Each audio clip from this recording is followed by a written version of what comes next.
Hey everybody, Shane here, Shoebox Legends. Thanks for tuning in for a quick pickups video today. Going to take a look at 4 graded baseball cards that I have landed for my collection within the last couple of months. And to be honest, I really haven't been buying much. I have been organizing, condensing, and selling far more cards than I have been purchasing. In fact, around mid-month here as I film this video, I have yet to purchase a card in the month of May. My last eBay purchase was a card that we'll actually see in today's video, the very end of April. Just kind of taking it easy, again, focusing on selling and enjoying the cards that I already have and waiting for the opportunity or the card that really speaks to me. And it's something that's not easy for me to do. I am usually really engaged in the hobby on the buying and browsing side. And it's an art that I am trying to improve at to kind of take it easy, slow down, make fewer, more selective purchases. And so on that front, I do have 4 cards today that I bought back in the month of April, maybe even March on one of these that I just haven't had time to show off yet. 2 vintage, 2 modern. I am a collector that enjoys all eras of the hobby. So we'll get to the vintage in a moment. But before we do, we'll start with this awesome modern card. This is from the 2023 Topps Chrome Sapphire Edition. It is the Albert Pujols Gold, numbered to 50. Of course, saluting the fans here in St. Louis. This is his final card, and I'm a big fan of final Topps cards in the same way that I enjoy a player's rookie card. And I do often try to complete like a bookend, especially for a player that I don't super collect or go really deep on, like an Albert Pujols. But I did manage to get his Topps traded rookie card, his proper rookie card graded last year, which was a nice acquisition and long overdue. And since then, I've kind of had my eye out for a nice finishing card for the other end of that bookend. And this one went up at a really great price. It was maybe a month or 2 ago now, but if I recall, I think I snagged this for around $70 in a PSA 9. The golds look great. They are always numbered to 50. In this case, the numbering is right on the front in 2023. And just love that tip of the cap to the crowd. That's a really fitting final card for a monster of a player, one of the 21st century's best, and someone who is an absolute lock to be a first ballot Hall of Famer in the very near future. So I'm glad I grabbed that one.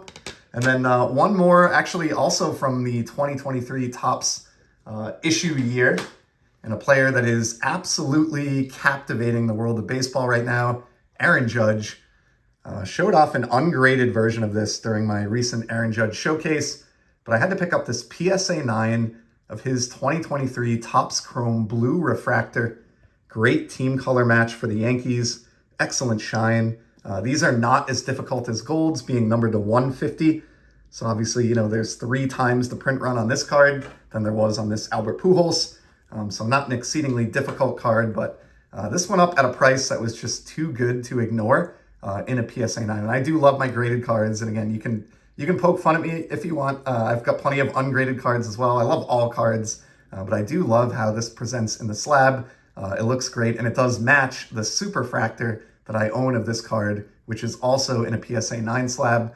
So for that price, to get this beautiful team color match of a man who, again, at the time of this video is batting over 400 here in mid-May, and just putting together another world-class campaign here in 2025. I just couldn't leave that card behind. So there's your 2 modern pickups, and we'll try to keep this brief, but I'm going to do the 2 vintage now, and we'll start with the Larry Doby card. I'm actually going to take this out of its wrapper here for clarity, but Larry Doby is a player that I've really been working hard at over the last maybe 2.5 years.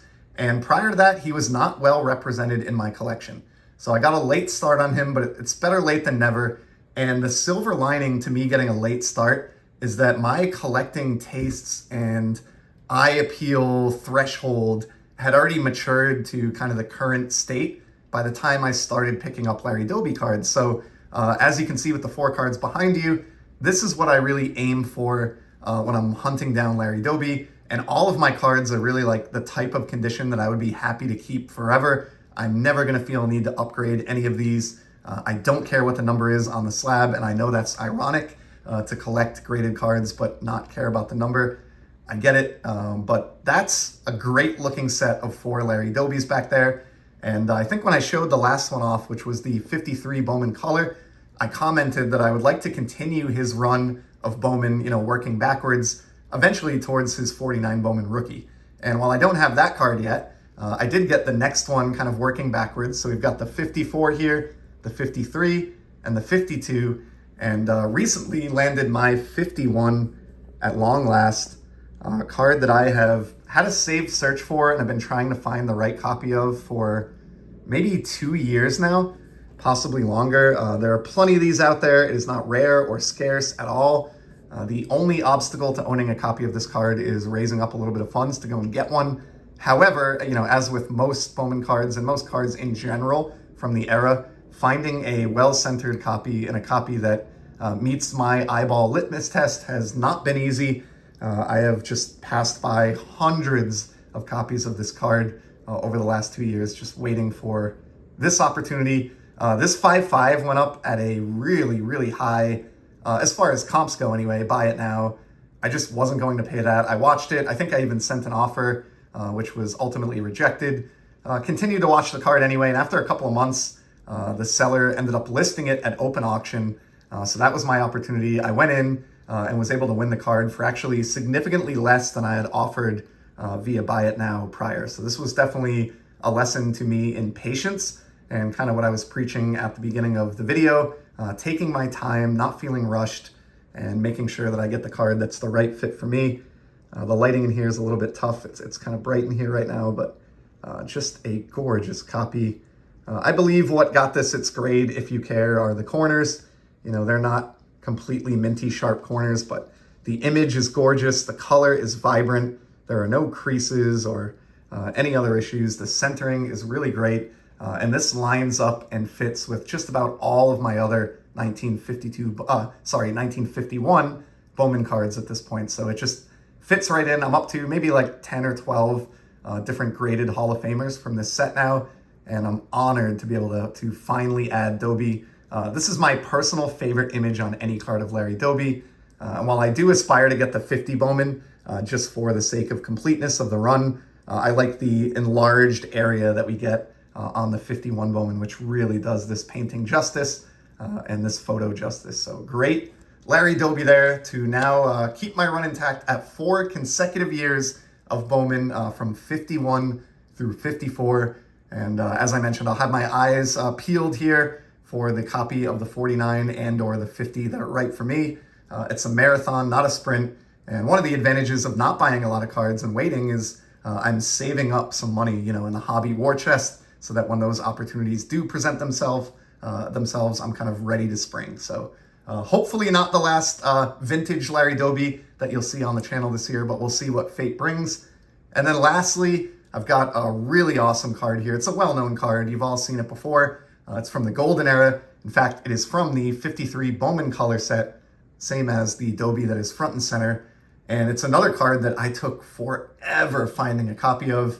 I've seen other cards or other copies of this card that have met my eye appeal test. I know Greg over at Midlife Cards has a gorgeous copy of this card that I was very envious of, but patience finally paid off. I found my own, and I was able to use some of the funds that I've made from selling, which is a story that I'll tell in a different video, to acquire this beauty. The 53 Bowman color Warren Spahn. One of the great left-handers in the history of the game. And of course, just an incredible photo here with that epic shoulder patch front and center. This card, I could say everything that I just said about the 51 Doby about this card. So, ditto. Great color, vibrant, no major issues. It graded out at a 5. That's fine. Back looks nice. And I should have shown the back on the Doby as well, but clean back, no issues on either of these cards. And yeah, just my penchant for at least decently centered cards made the search for this card last forever. And really the reason this one got a 5, like, you might look at this and be like, that looks like an 8 or a 9, but I'll tell you, this grade is very accurate because if you look, I don't know if I can get it on camera, the lower left corner, there we go, as the light hits it, is kind of bunted on this card. When you get it in the right light, there's a wrinkle there, and it almost looks like at some point it was dropped. So that is the reason that this card got a 5.